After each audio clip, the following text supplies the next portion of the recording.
Passons à la question suivante. Allez-y. Bonjour, je m'appelle Jenny. Je suis en 2e année et j'ai une question à vous poser à tous les trois. Pouvez-vous nous dire en une phrase ou moins pourquoi...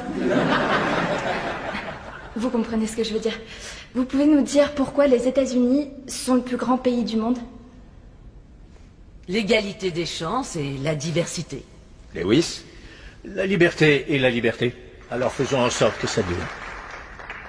Will? Les New York Jets. Non. Je veux une réponse sérieuse cette fois. Qu'est-ce qui fait des États-Unis le plus grand pays du monde? Eh bien, ils viennent de le dire, l'égalité des chances, la diversité, la liberté et la liberté.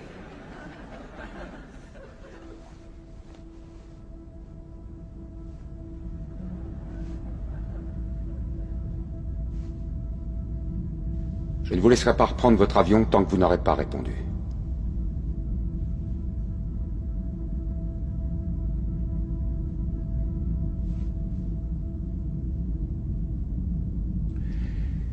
Bien, notre Constitution est un vrai chef-d'œuvre, James Madison était un génie. La Déclaration d'indépendance est selon moi l'œuvre la plus importante de notre histoire. Vous n'avez pas l'air satisfait. La première est une liste de lois et la deuxième une déclaration de guerre. Je veux entendre une réponse plus personnelle. Pensez aux gens qui vous écoutent. Pourquoi les États-Unis Les États-Unis ne sont sont-ils pas le plus grand pays du monde, monsieur. Là voilà ma réponse. Vous êtes en train de... Oui. Parlons de vos Bon, différentes... d'accord. Sharon, l'aide à la culture est une cause perdue. C'est qu'1 centime en moins sur notre fiche de paye. Il peut attaquer là-dessus dès qu'il en a envie. Ça coûte pas de l'argent, ça coûte des voix. Ça coûte du temps d'antenne et des paragraphes en une. Tu sais pourquoi les gens n'aiment pas la gauche? Vous êtes des perdants. Si vous êtes si malin, comment ça se fait que vous perdez comme des cons à toutes les élections? Et puis toi, comment tu fais pour garder ton sérieux en disant à des étudiants que notre pays est tellement exceptionnel et merveilleux que nous sommes le seul peuple dans le monde à connaître la liberté? Le Canada est un pays libre, le Japon est un pays libre.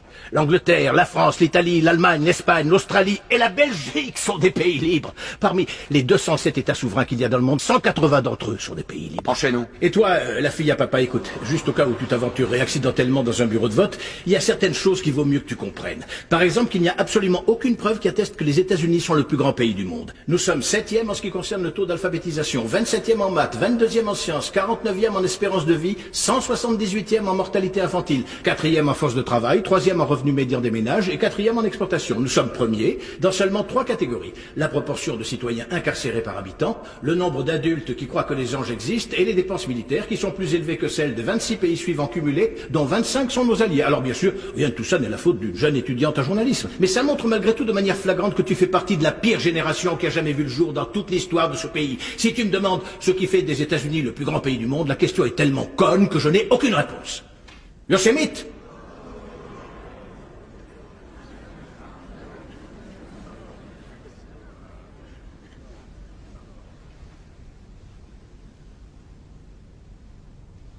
On l'a été autrefois. On luttait pour des causes justes. On a voté des lois pour défendre nos valeurs. On en a abrogé d'autres contraires à ces mêmes valeurs. On menait des guerres contre la pauvreté, pas contre les pauvres. On n'hésitait pas à se sacrifier et à épauler nos voisins. On joignait le geste à la parole et on ne se montrait jamais orgueilleux. On a bâti de grandes et belles choses, inventé des technologies que personne n'aurait cru concevables. On a exploré l'univers, guéri des maladies incurables, donné naissance aux plus grands artistes et à la plus grande puissance économique du monde. Notre ambition nous donnait des ailes.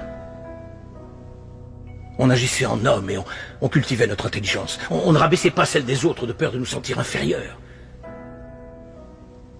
On n'était pas défini par la personne pour qui on avait voté aux élections précédentes. Et on n'avait pas aussi peur.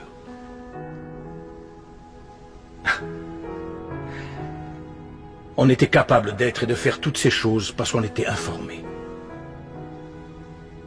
Par de grands hommes, des hommes respectés. La première étape dans la résolution d'un problème est de reconnaître qu'il y en a un.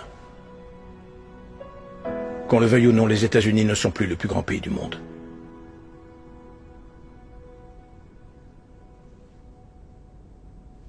Ça te va ?